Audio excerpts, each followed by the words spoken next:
Do we want to sit and bullshit a little bit longer, or do we want to just go ahead and get into it?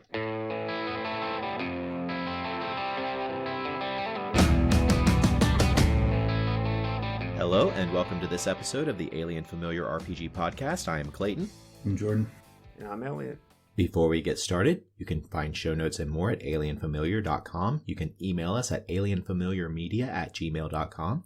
We are on Facebook at facebook.com/alienfamiliar. And if you would like to help us out with supporting the show, you can do so at patreon.com/alienfamiliarmedia. So if you enjoy our content and would like to help us out with hosting costs, any help you would be able to give us would be greatly appreciated. Thank you for joining us today. Today we are going to be taking a journey through the editions of D&D, and we're going to be discussing how experience has changed throughout the editions of D&D, how the accumulation of experience points has shifted and changed and evolved over the years, and what it used to be like to earn experience points and what it takes now to earn experience points for your character.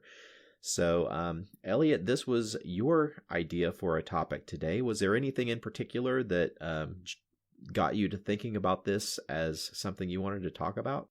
Well, yeah, I mean, I kind of was thinking of a topic that would take advantage of the expertise of both of you that would require very little heavy lifting on my part, which succeeded because I've really enjoyed playing in the OD&D game. I feel like I finally got my head wrapped around it, and luckily Jordan's running that game, and it just is so wildly different, and yet still very much feels familiar that, I felt like we could have some really good conversation about comparing various aspects of the evolutions of D&D. And also just, found a decent podcast that really took on this topic too. So I'll throw that in as my geek thing later, my recommendation. But yeah, I've been kind of thinking about the progression of D&D for a while now. So thankfully you guys agreed to have the topic. I think it's going to be fun. So Jordan, amongst us, you're definitely the person to talk to about what it was like first edition and before, since that's where you are really in the headspace for right now. I figured we'd just kind of talk about what each edition did, or how what its unique contribution to experience points was, and how you accumulated it, the different things that were considered bonus XP, and the methodology for calculating XP also. All of those have had very drastic changes over the editions. What would you say is probably, like, in the very beginning of the game, what would you say is the core tenet of what XP was and how it was given out? So with original white box D&D, I marked it here. This is kind of the first thing that anyone has ever told in the history of the world about experience points. This is the very birth of role-playing games. Gygax says experience points are awarded to players by the referee with appropriate bonuses or penalties for prime requisite scores as characters meet monsters in mortal combat and defeat them, and when they obtain various forms of treasure, they gain quote-unquote experience. So this sets the pace for the next probably, 15 years of what experience is going to be in Dungeons & Dragons. Those two things are intimately linked. The difficulty of the monster that you're killing and the amount of treasure that you gain from doing so, or from just encountering the situation. So there's one big thing that is emphasized in early D&D is that you get more experience for stealing treasure than you do for killing a monster. So already that is incentivizing a play style where people are sneaking around. They're trying not to get into fights. It's, the last ditch effort to get out of a place. Like, that's That's the way that I read it anyway. When they're describing what goes on in a dungeon, and even when you get to the movement rules, like it talks about how in one of the white box books, I think it's Underworld and Wilderness, like that third book, it talks about how the player should not have access to the map when they're fleeing a combat. So it gives you this idea of somebody just wildly running through tunnels and taking random intersections, scared out of their wits to get away from some huge monster that's eating the rest of their party or whatever. So yeah, the idea that you go in just to kill everything that you come across and just kind of farm XP like a Final Fantasy game, that's not at all the type of play that's incentivized in original D&D. Yeah, I was reading through the first edition AD&D book and what it says about experience points and how it's gained, and the thing that struck me most was that the players really aren't really monster hunters. They're not really adventurers. They're primarily treasure hunters.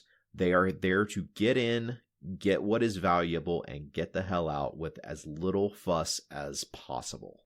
Yeah, that was a hard one to wrap my head around as a player coming to it for the first time. I remember it took me many sessions just to even grasp that. Do you guys like that, or like it or dislike it? I'm falling down on the side of I actually like that. I like that. I like that it puts you in that headspace. I enjoy, having. I don't like dungeons generally as a player, and I think the push to go into a rich old crypt for no other reason than to pull out its valuables adds a little bit more propulsion to the game. We haven't had to do that yet. I mean, we've kind of always followed. I think we've been following the narrative pretty straight along, but were we to have a little downtime and have a fork in the road, like I could definitely see, my player character thinking like, just going, well, which one would be the richest? Whereas in the past, I would think of ways to just avoid dungeons altogether as a player, just because up until this point, I don't really love them. Yeah, it's definitely a paradigm shift from anything that I've played from second edition onward.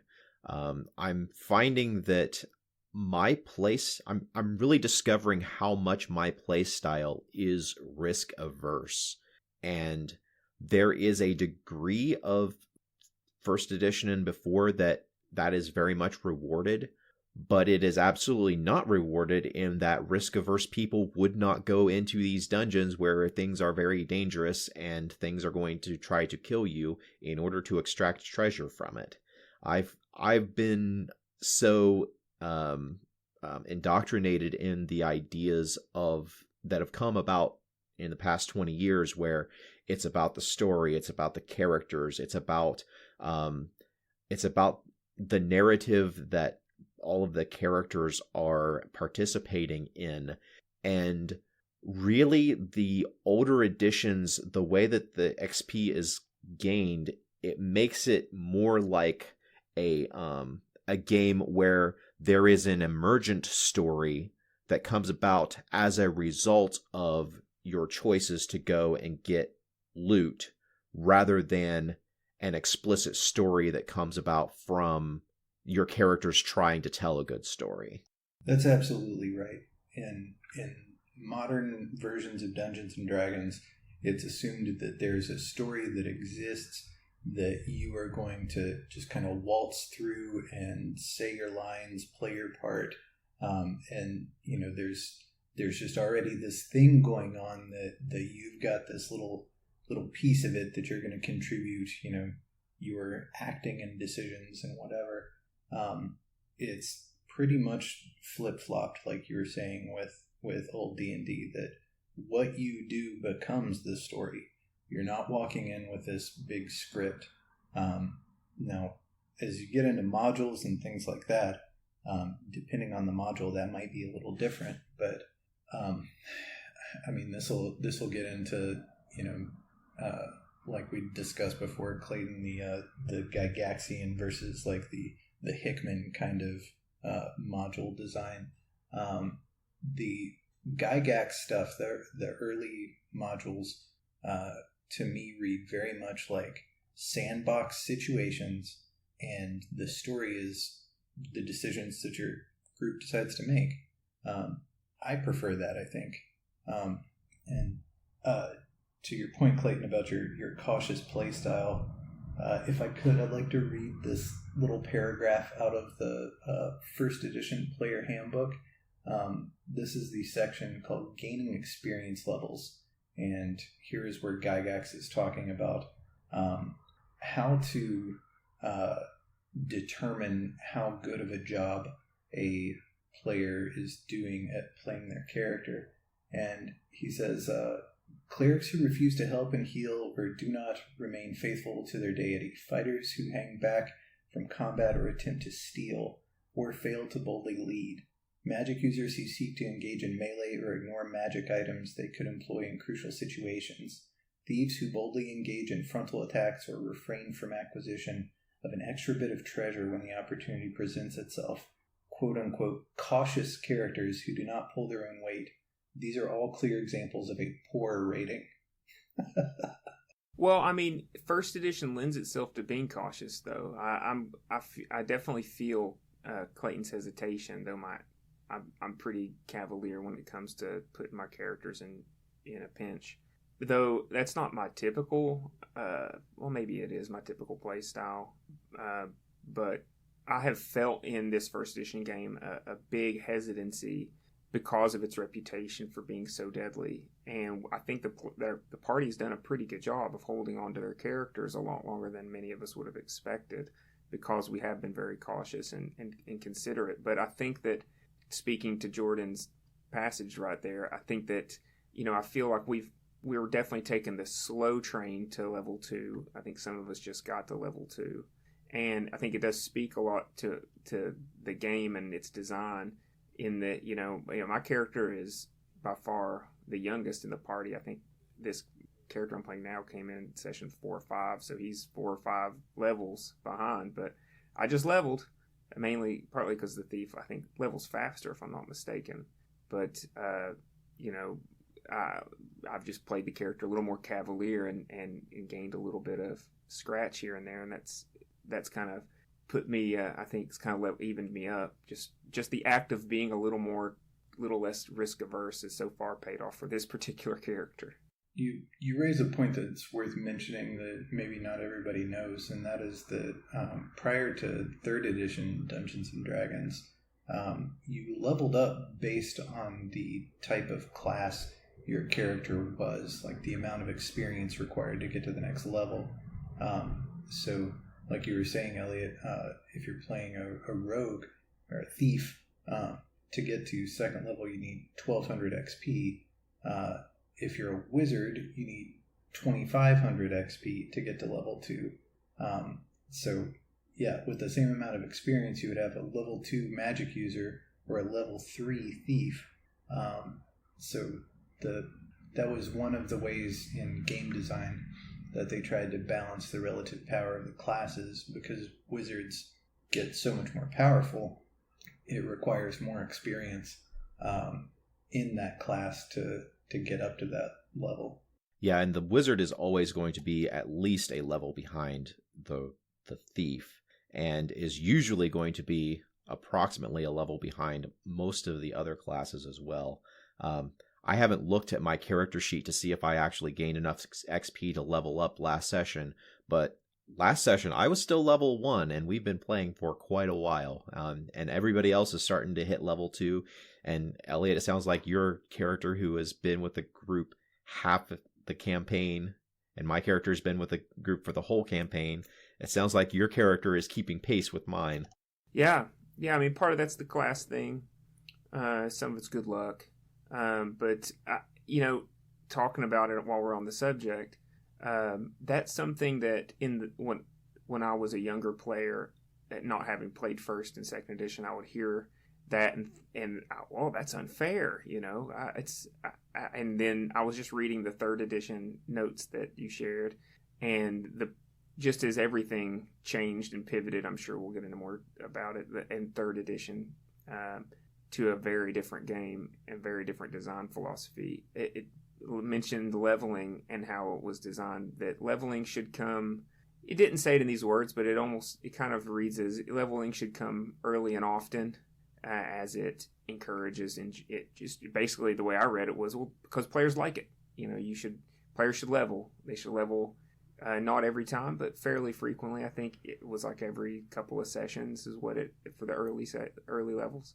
And the idea of people not leveling, at least on the same pace. I mean, I don't know how many games I've played where it doesn't matter how many sessions you miss or whatever, people end up leveling. In the third and fifth games I've played a lot of, leveling was always a group affair. Like, it seemed like it always worked out by the DMs that pretty much everybody stayed together. According to the 5th edition Dungeon Master's Guide, a good rate of session-based advancement is to have characters reach 2nd level after the first session of play, 3rd level after another session of play, and 4th level after 2 more sessions. Then spend 2 or 3 sessions for each subsequent level. This rate mirrors the standard rate of advancement, assuming sessions are about 4 hours long. That is so much faster than 1st edition. Like, 1st edition, it's common for you to take 7-10 sessions to level up, and that's with 5th edition not requiring any training to level up. You might spend multiple sessions just looking for some master of your craft to tutor you in whatever the next level of being a thief or whatever it might be. So yeah, you guys got real salty, especially you, Eliot, when I told you guys about having to seek out training. That was one of the clearest examples. Super salty. That's one of the clearest examples I've seen so far of how much different early D&D is to you guys, that, like me, have all gotten really used to the modern way of doing this stuff. Well, I mean, your skill leveling is adjacent to your XP, so I was hoping we talk about this. And, I'll honestly, I think it's not so much that I feel like entitled to skills in the same way that I've always played them in 3rd and 5th. I think it's more like kind of how you criticize 5th edition for just bad game design. I just kind of feel like that's a bad design. I think that's a bad style. I like the idea that you I like the idea that when you level, you don't just get to throw confetti into skills that you didn't use. I think that's totally understandable. I guess it's something about how, like, so you progress in your level, you get to that 2nd level or whatever level it may be, and you get this pool of points, but you don't actually receive the benefit of that leveling for quite some time. And that's fine. I just think that other systems have reflected that in a way that's better done than the alternatives of either 5th edition, you just get them, in 3rd edition, you just get them, go for it, go to town.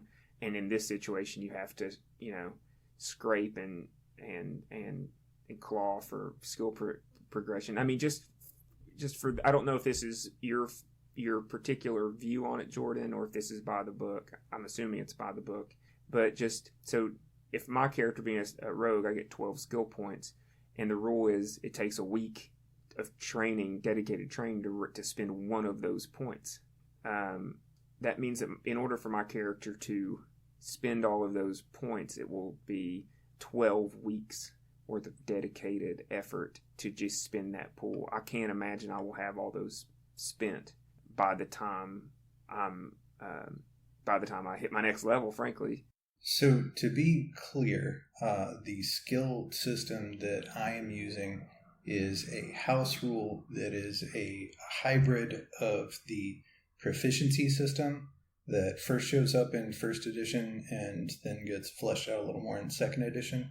It's a hybrid between those and something that looks a little closer to like the modern skill list. The reason that I did that is because the proficiency system is really weird, and is in some ways more like 5th edition backgrounds. You'll have a proficiency in like bowyer fletcher or like teamster, sailor, whatever. It's and then if you want to use something, you're still making a roll, very much like what you're doing with the skill system I'm using, but it doesn't really explicitly work out mechanically what you can do as a bowyer that you couldn't do as a blacksmith. So it's really just kind of like character fluff without any useful guidance, and just more things for characters to argue about. So what I've done is taken roughly the same math that makes that run and tried to put it into more mechanically useful categories. So you have stuff that looks more like 5th edition with stealth and perception, things like that. But anyway, to your point about the time it takes to level up, that's very much part of 1st edition, and it's actually much more expensive than what I'm charging you guys as far as gold, and I think it's at least as much time wise.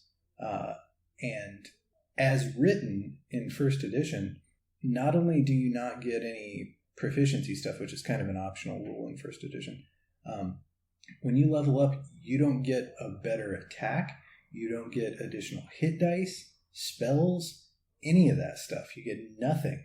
Furthermore, your experience accumulation halts until you level up. Any additional XP that you gain between your actual leveling through training and when you hit that magic number, you just don't get that XP.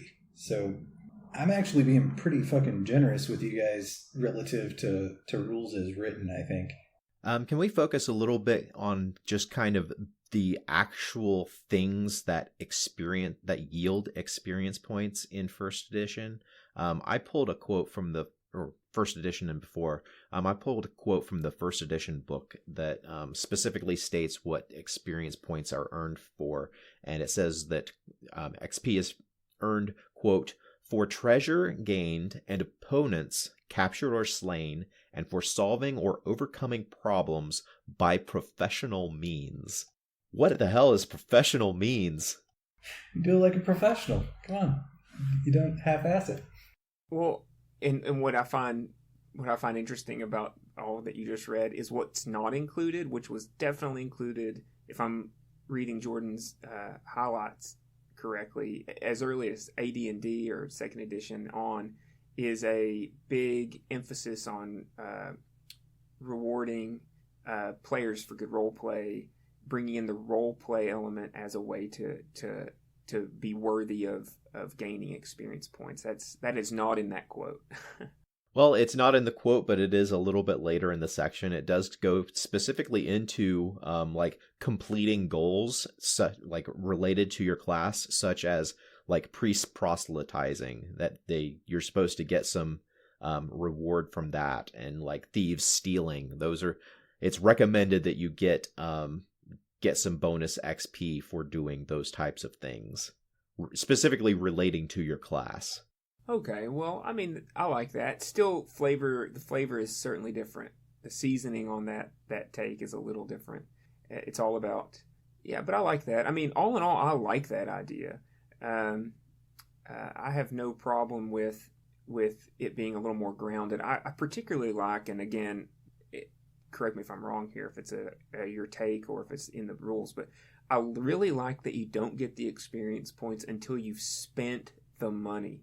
I really dig that. That's my own thing. That's a common house rule that I've seen old school people do. The way that it says it in original D&D is that you got to get the money back to your stronghold, but it makes more sense to me that you get it when you spend it. Either way, there's a built-in 1st edition mechanism to not get your XP payoff until after it's been acquired, which I think is very strange to those of us raised in the video game 3rd edition plus world of it. Just when you accomplish a deed, there's just like a highlighted plus 15 XP gif that goes above your head, and you're just, hey, I've just gained more XP. Jordan, how do you calculate how much experience points a particular monster is worth in the like 1st edition and before? So I'm using the rough guidance that comes out of the Holmes basic set, which is ballpark 10 XP per hit die. There's a few things about because it's not always just a round number of hit die that's presented. Sometimes it's 1d plus 1 hit die, or some kind of modifier on that, so that gets factored in a little bit. And then there's real vague guidance on special abilities. So if you've got a Medusa or something that has a really significant attack power that's not necessarily reflected in their hit dice, then you'll add some arbitrary amount. But as far as the objective amount of XP goes, it's 10 XP per hit die, and you can get that. I give XP for discovering new monsters as well as defeating monsters. So on the first time you ever discover a monster, you get experiences if you had defeated it.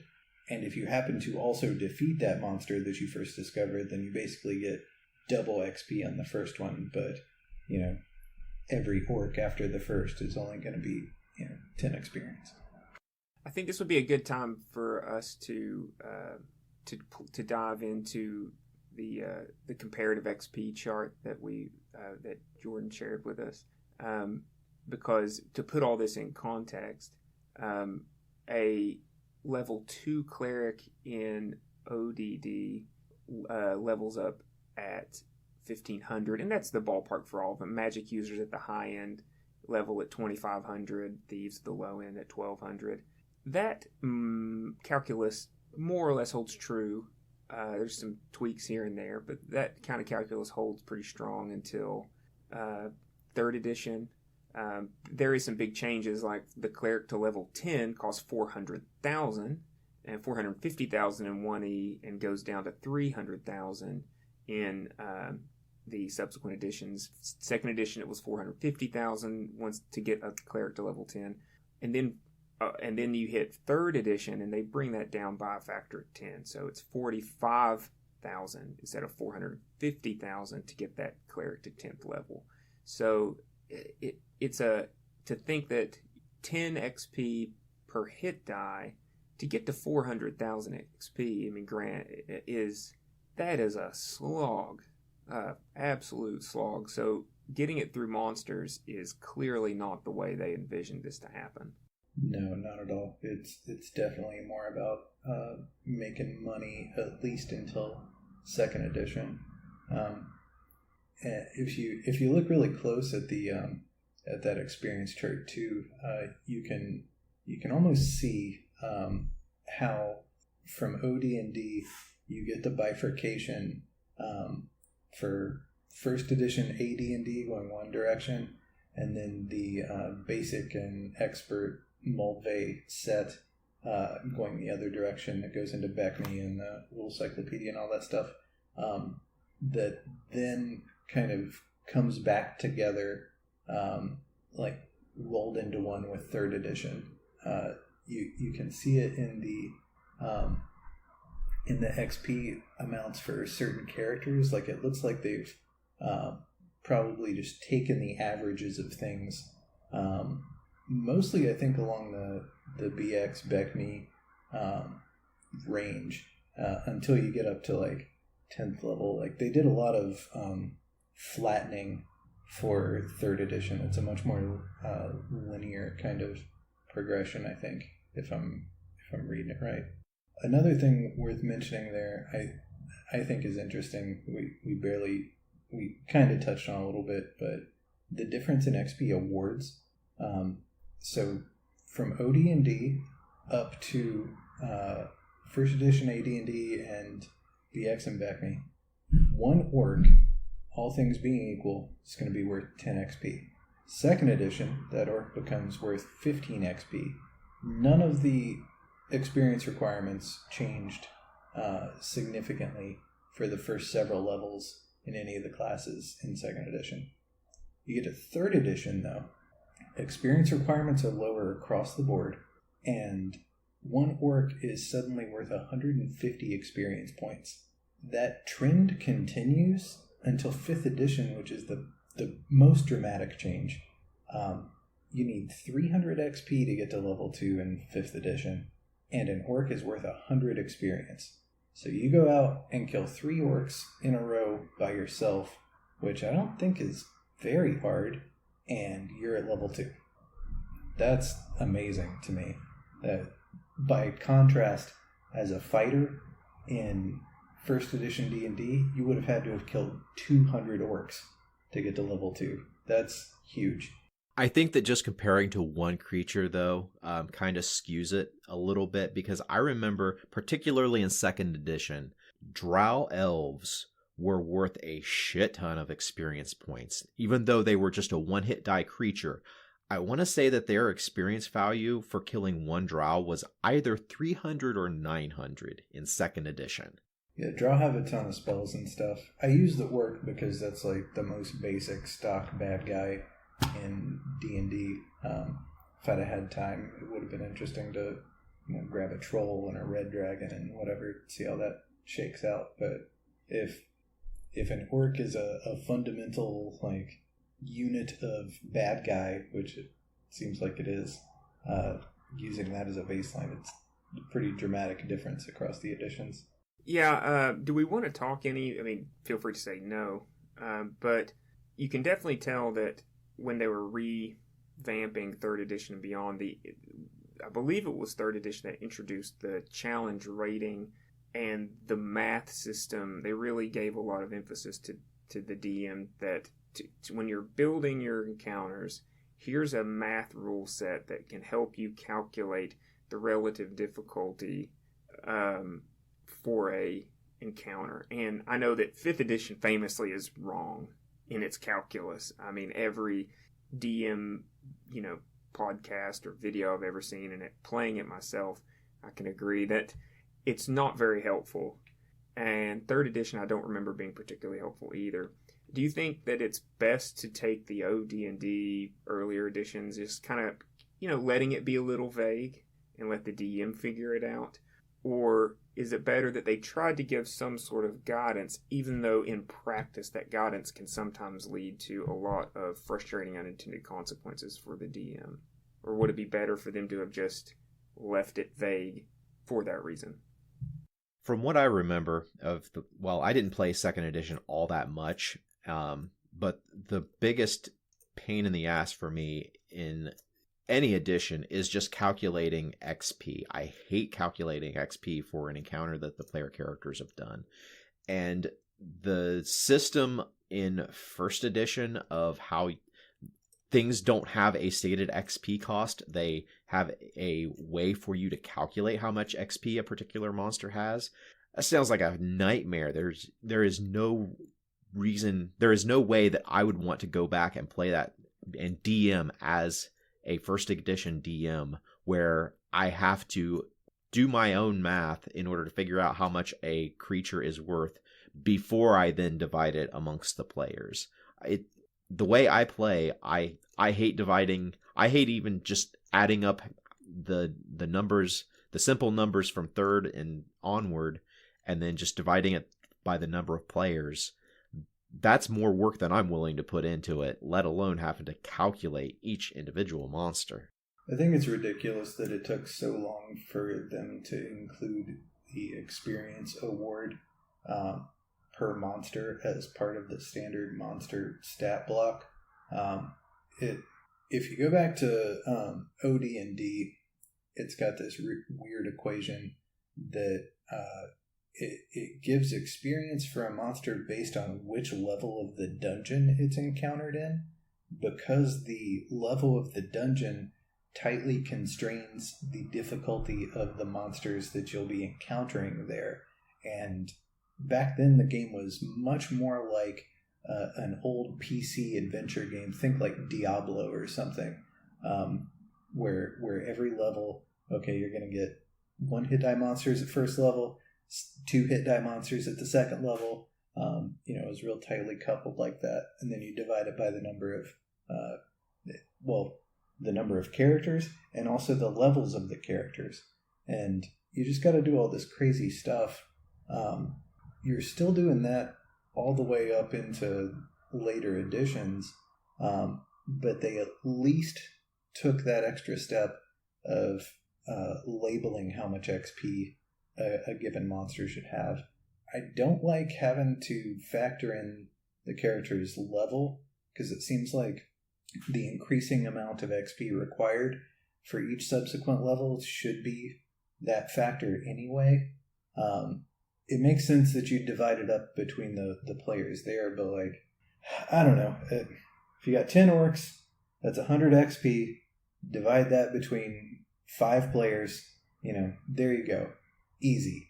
I don't know why it's so overly complicated, and it's hilarious that they've just about completely thrown their hands up and been like, fuck it, just give them a level when they start complaining enough. Yeah, pretty much. Can we talk a little bit about bonus XP? The way that characters qualified for it in first edition and second edition? Like in first edition, if your primary attribute was usually a 15 or higher, you just straight up got 10% more XP than the other player characters. I love that. It could be 5% or it could be 10%, depending on what your prime requisite score is.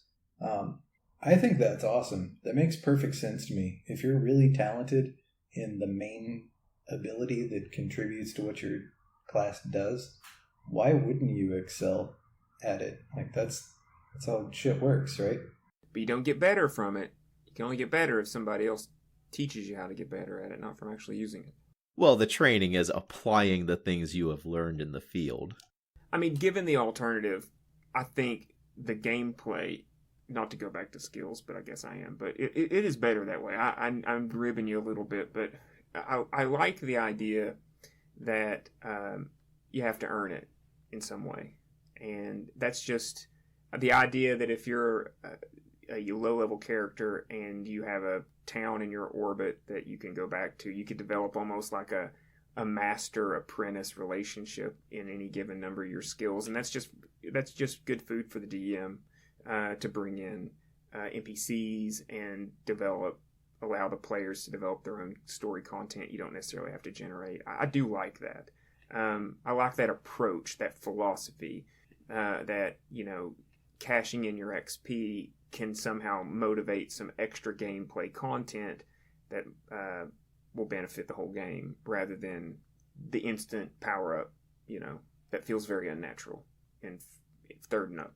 Yeah, that's exactly what it is. It's meant to be fuel for role-playing situations and have your character like personally invested in the world that they inhabit, finding Obi-Wan Kenobi or whoever.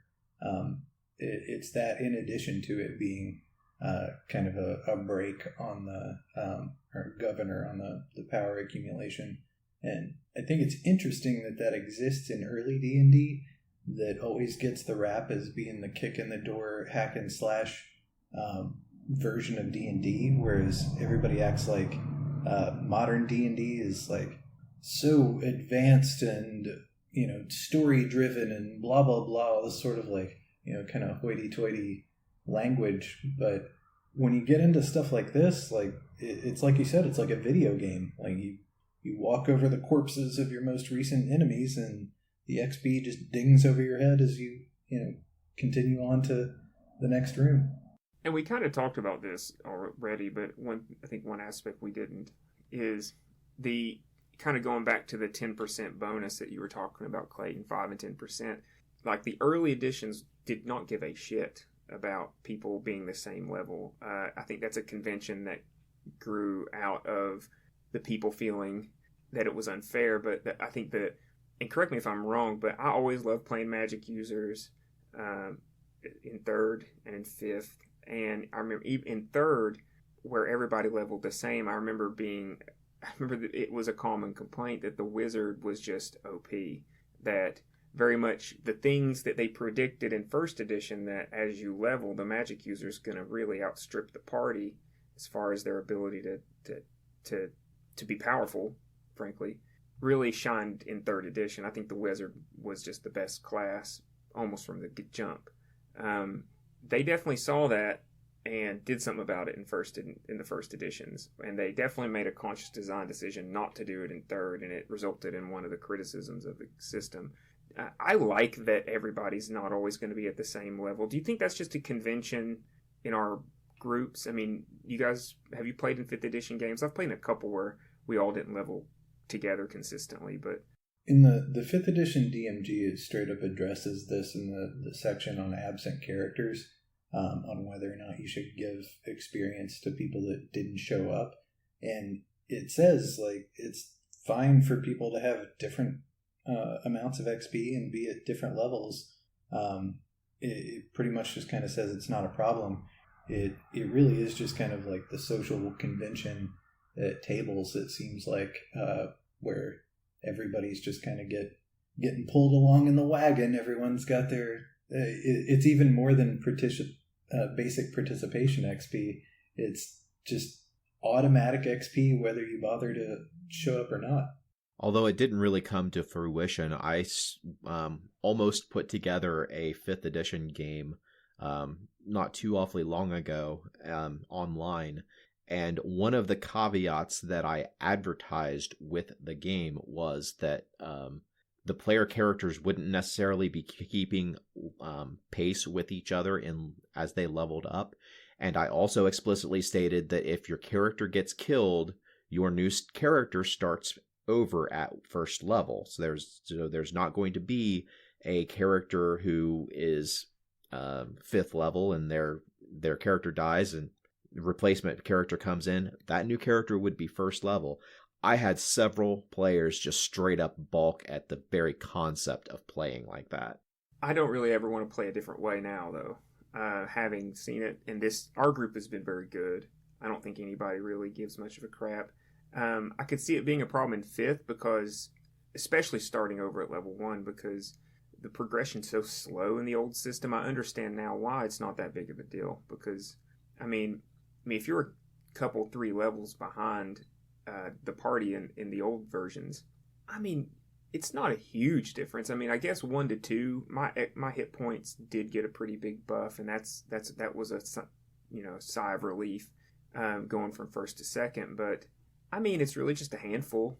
If you spend a huge number of sessions plotting through the levels, a player that has to restart, I think isn't going to be nearly as big in a hole as if you were playing a 3rd or a 5th edition game and you took the same tack. What do you guys think about this? There's this idea that comes up in the 2nd edition DMG that I'm reading through now. I think is interesting. It's the idea that the DM gives experience to characters based on stuff that the player does, like at the table. Like, it has this section on fun where it talks about, if the player is making it an enjoyable time, telling funny jokes, like, being just, nice guy, whatever. It encourages giving XP to players who are making it more fun for everybody involved. This is strange. I don't see this anywhere else in any of this other stuff. This might be a 2nd edition only kind of feature, but what do you guys think about that? Awarding XP to characters for player conduct. Yeah, I saw that too whenever I was going through. As far as I can tell, it is a 2nd edition anomaly, where a particular player can get an individual reward for clever ideas, role-playing their character well, and encouraging the participation of others. I don't like the idea of getting a an XP reward for basically just being a courteous player at the table. I agree. It's a dangerous idea, but I actually like it. It has so many pitfalls, though. This is one instance where I think 5th edition does better, because and maybe it's not exactly the way it was meant to or whatever, but I like inspiration as a concept for that very phenomenon. A way that you can, reward players for being pro-social and not anti-social, however the DM wants to define that. But it's not as big of a hit to the other players, who will literally not level as quickly. You know what I mean? That feels bad. I've always been very cautious with giving out bonus XP to individual players, because there is a very fine line between rewarding good behavior and playing favorites. Yeah, I don't think experience is for players. I think it's for characters, absolutely. And you're totally right. Like, bias is just exactly what they're telling you to have there. It's totally unfair. I'm a big believer of having it explicit what the XP rewards are in the game, so that the player characters strive for that. That's your reward. That's what you're playing for. It's not some wishy-washy, how's the DM's mood that week. It's, I killed this many monsters, I got this much gold, I discovered these locations, here's how much XP I got this session. Yeah, there's just no way to get around that problem. And as much as, because I do see the merit in it, though. I mean, I think we could all agree that player conduct at the table, and not even like, not bad conduct or whatever, just, sometimes it takes a little nudging for the players to be efficient at the table. It takes a little nudging to get the players out of their out of character voices and into their character voices and things like that. And I mean, since we're all sitting down at the table for that experience, finding some way to reward players for keeping the game tight and keeping it on topic and keeping it fun for everybody, I think it's a worthy concern. But like you said, I mean, so much of the time it becomes an indictment on play styles, which is never good. It's like the DM, oh well, there he goes, giving Clayton more experience points because he just loves whenever he does this or that thing. Here we go, Clayton's getting the favoritism again. That's just inevitably going to happen. Yeah, and Eliot, you hit the nail on the head whenever you said that the inspiration in 5th edition exists explicitly for that reason. And before 5th edition, there really wasn't any sort of mechanics that there weren't any alternate mechanics that you could use to reward a player for doing those out-of-character stuff that really enhanced the game.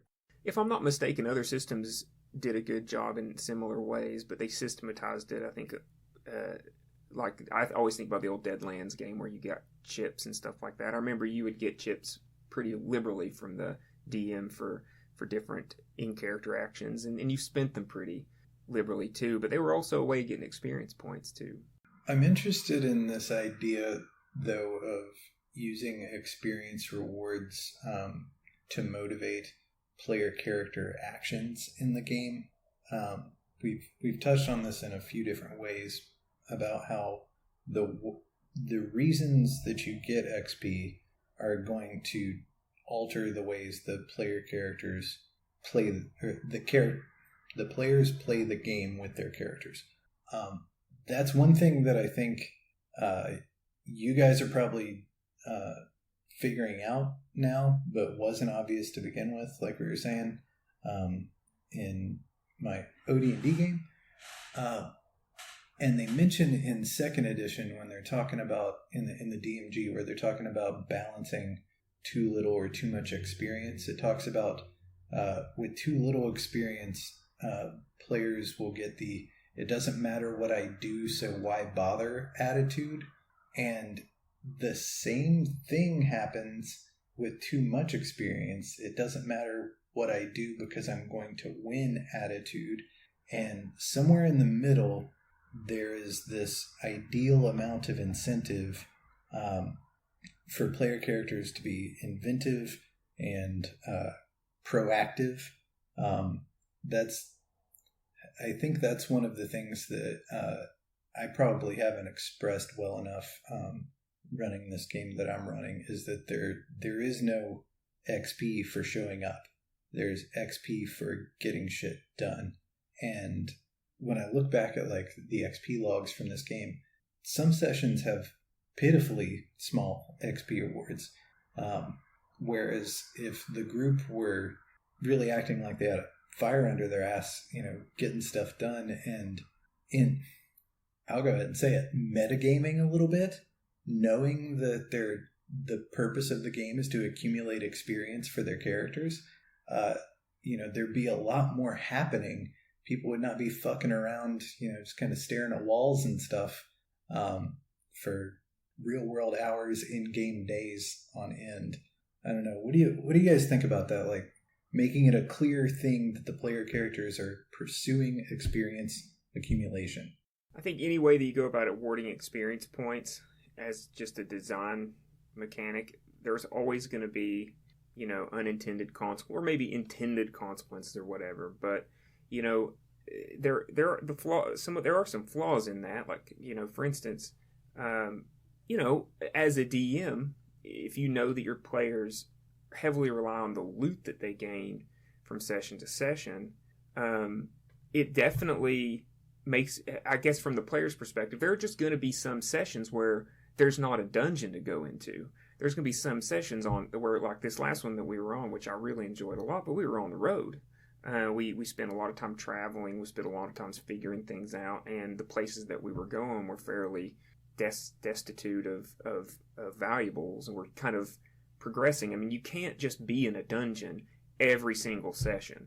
And I guess you can be, and there could be fun there, but the natural give and take of going and, grinding and then storying, grinding and storing, it doesn't First Edition just doesn't value any of that other time at all. I mean, you could spend a very useful, game session where you're accumulating a lot of good story information, where you're gathering information, and all those things. And ideally, I guess you're spending your loot then too, so you still are getting the benefits of leveling, but you're not accumulating any new.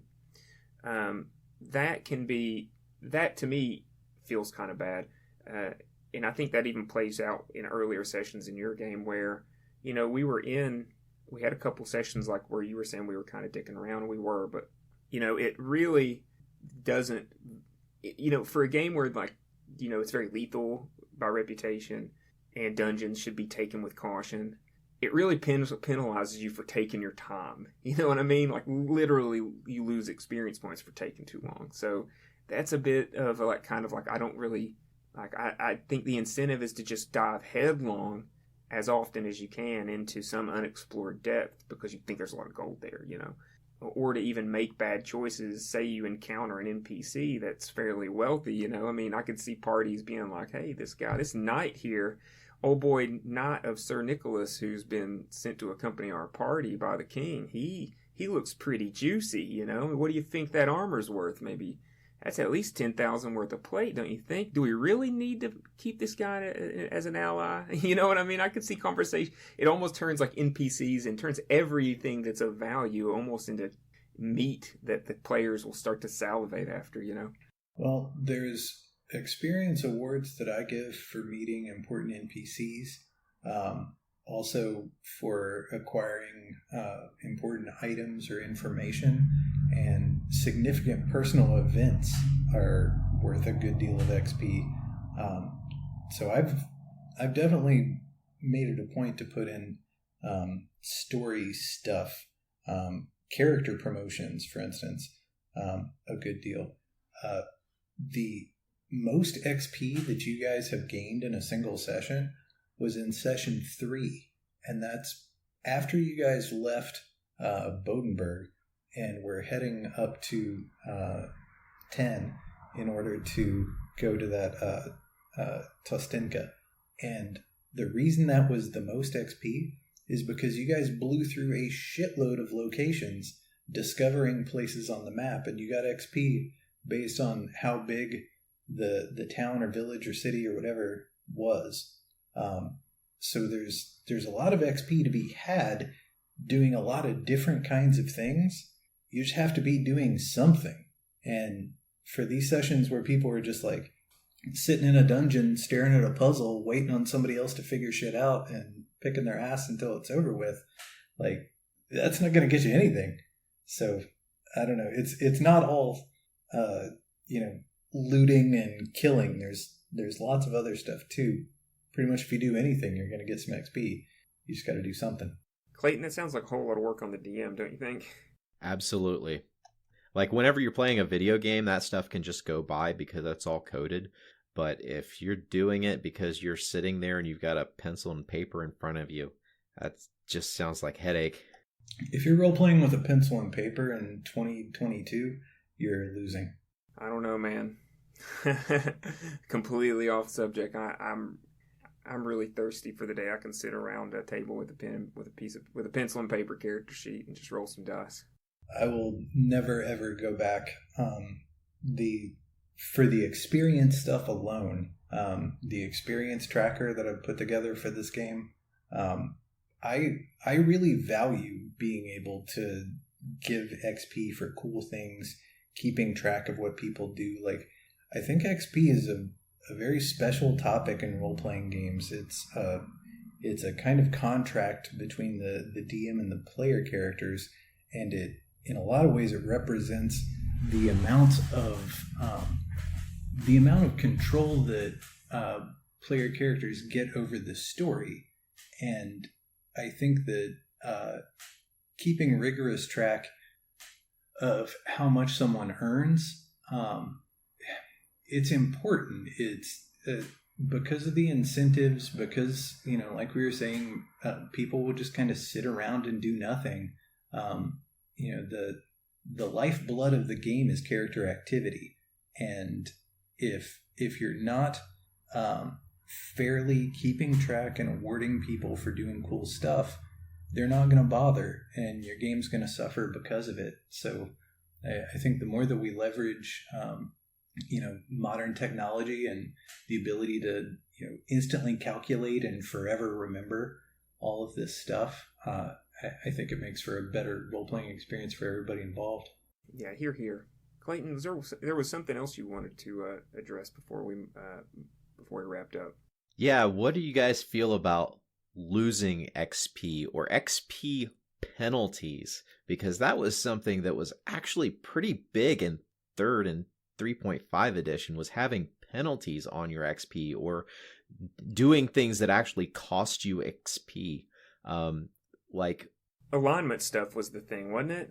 Well, it was multi-classing. If you multi-classed, if you played rules as written, you were supposed to get, if your classes were more than 2 levels apart, you were supposed to have a 20% hit to all XP unless one of those 2 classes was your favored class. And it got worse the more times you multi-classed. What do you think the purpose was there? I think it was to prevent what eventually happened once everybody started ignoring the rule, which was, I'm just going to dip a level or 2 in. I'm just going to dip a level in Ranger so that I can gain 2 weapon biting. I think that's why that particular rule existed.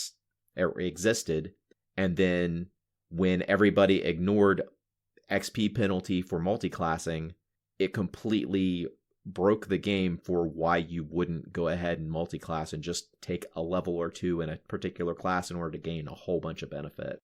Yeah, as much as I like that power gaming level dip kind of stuff as a player, I think it ruined something of the feel of the game. Like, I'm not allowing multiclassing at all in this campaign that I'm playing with you guys, and I think it messes with the way the world works. Like, in actual medieval Europe, people did a thing, and that's the thing that they did their whole fucking life, and that's what their parents did, and their father's father's father, whatever. That's where you get last names, is people's professions.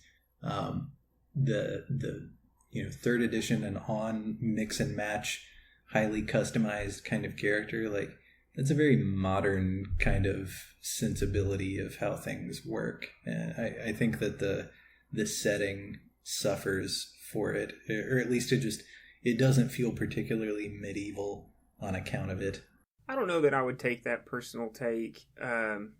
It's definitely true that and then just in general, that's one thing that I find that's difficult in fantasy gaming in general, depending on what your source inspiration is. Some people are just wanting to play their own version of Tolkien's Middle Earth, and some people are trying to run a medieval simulator.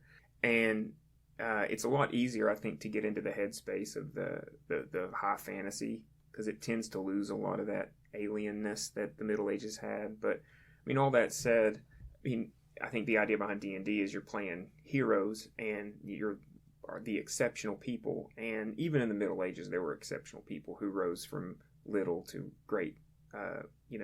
Not everyone was just a lord or a serf or a priest. There was some flexibility, and I like the idea of multi-classing in general, just because it's a common criticism of the D&D style, right, is that you get pigeonholed on this track, and in a lot of other games that they have made their name by taking you out of that track and let you have more freedom in where you go and what you do and what kind of character you are. And I think D&D was trying to address that with multi-classing, and there's a reason why everybody wanted to do it. But Clayton, it's funny you should say it, because I remember those characters and how eye-rolly, oh man, I mean, we all remember those couple of players who almost every single time played the same dude, and it wasn't even like always playing the rogue. It was like by like level 7, that particular player was always a third level rogue to get the skills, and then like a ranger level 2, and then like a fighter level 1. That way had tons of skill points, badass fighters, lots of feats, lots of strength, and the fact that we just glazed over the penalties, I think with the penalties, playing it straight, that could have actually been the preferred way to do it. But I don't know that I can remember doing it, so I couldn't say without playing it. But I mean, in that situation, it makes sense that they would put that XP barrier up, and that's totally in line with first edition and second. And you shouldn't be promised a level progression with all your other party members. That's a third mindset shift that's happened in the last 25 years. I think there's another thing about XP penalties that you mentioned there, Clayton, I'd like to bring up here, and that's the idea of spending or losing experience. So the way that XP is sometimes written about, especially in like OD&D and first edition, is it's almost like your soul. Like I think vampires, when they hit you, will take like 2 levels, something like that. Like that's horrifying to anyone. I can't imagine something more terrifying for a player to encounter than something that they know they're 1 die away from losing an entire level for how long it fucking takes to get levels in this.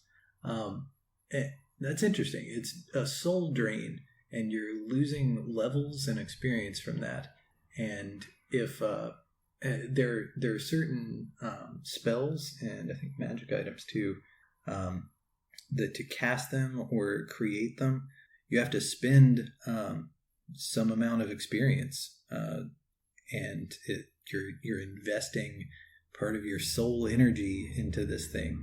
That's a really cool way of thinking about experience, and something that I think probably doesn't really exist anymore. Someone thought that level draining monsters are too draconian at some point and removed them entirely from the game. And shortly thereafter, the XP as a power source or some kind of elan vital sort of substance has also left, and now it's very much just a mechanical video game kind of phenomenon. Well, before 3rd edition, creating magic items actually were supposed to, by rules as written, supposed to give a bonus XP to like priests and mages. In 3rd edition, it was codified in the feats that you needed to feat in order to be able to make that particular item, and every single permanent magic item that you made drained some of your XP from you. it didn't matter what it was. Every single magic item cost a little bit of your XP and thus a little bit of your soul in order to make. I like that.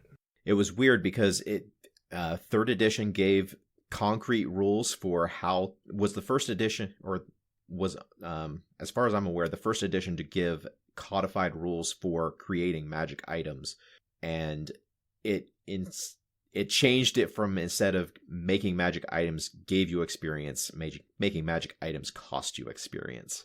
Third edition's got the best rules for it. There's real weird attempts at rules in first and second edition for like potions and scrolls and things like that. But I think third edition is probably a high watermark for the actual mechanics of making magic items. And then fourth edition removed all the experience costs from making stuff. It's just dump gold pieces into a sword and somehow it becomes a +1.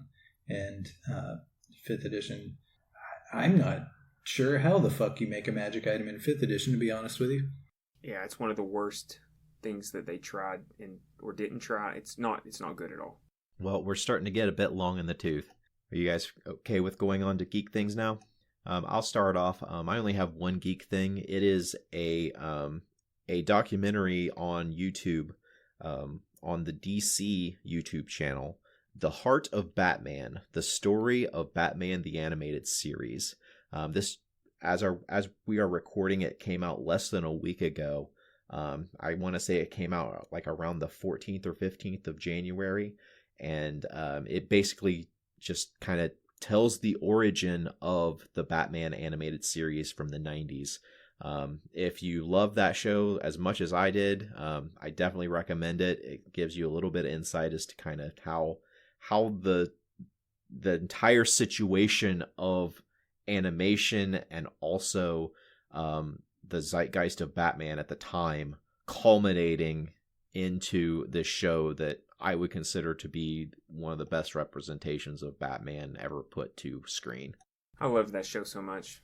I can go next. I have two. I referenced it earlier. I found this really great RPG themed podcast called Plot Points. They talk a lot about new things that come out, new releases, like most of them do. But I really enjoyed that one of the main, his name is Ben Riggs, I believe, is kind of the primary host, and he's writing a book about TSR, and so he goes into a lot of the history of TSR. He has a lot of great interviews with old TSR people and brings back a lot of the original people and who are around, and he interviews them. And he actually has a series where they're reading aloud the original Dungeon Master Guide that was written by Gary Gygax, which is fun. Just a really good podcast for any gamers out there. Real quick, though, I really want to also shout out this company called, hold on, let me pull them up. Yeah, Swordfish Island Games, I believe is what they're called. They make a whole lot of products in the gaming space, but in particular, I bought their World Builders Notebook. It's currently on sale on their website for $15. You get a printable PDF with it as well, so if you want to just print your own off, you can do that too. But it's a notebook, as I just love notebooks in general. I always have a notebook I scroll in. But this is one specifically designed for someone who's world building a game. And so it has lots of different grid styles. You got hex grids, you got dot grids, you got typical squares, you get isometric. Then you get like a bunch of just generic dungeons and maps that you can use to just kind of doodle in and maybe come up with a quick dungeon. And it's just full of all kind of nerdery that's really cool, and I'm looking forward to getting it in the mail. So I wanted to shout them out too. My geek thing is another D&D podcast called Wandering DMs. I really enjoy it because these guys are way into early D&D. I think they are also running a version of what's essentially a white box. They've got some house rules that they posted, and they go over in like a fine-tooth comb various writings on old school D&D systems and so on. It's exactly what I need right now, and they get pretty deep into it. statistical analysis, game mechanics, all sorts of things like that. So wandering DMs, yeah, I like them quite a bit. Yeah. Sounds very cool. All right, guys. What do you say we stop this bullshit and start rolling some dice? Let's do it.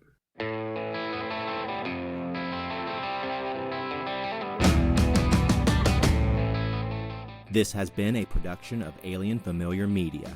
You can find past episodes and more at alienfamiliar.com. You can email us at alienfamiliarmedia@gmail.com. This production is protected under a Creative Commons non-commercial attribution, no derivatives license. Music for this episode is Suburban Outlaw by Forget the Whale and can be found at freemusicarchive.org.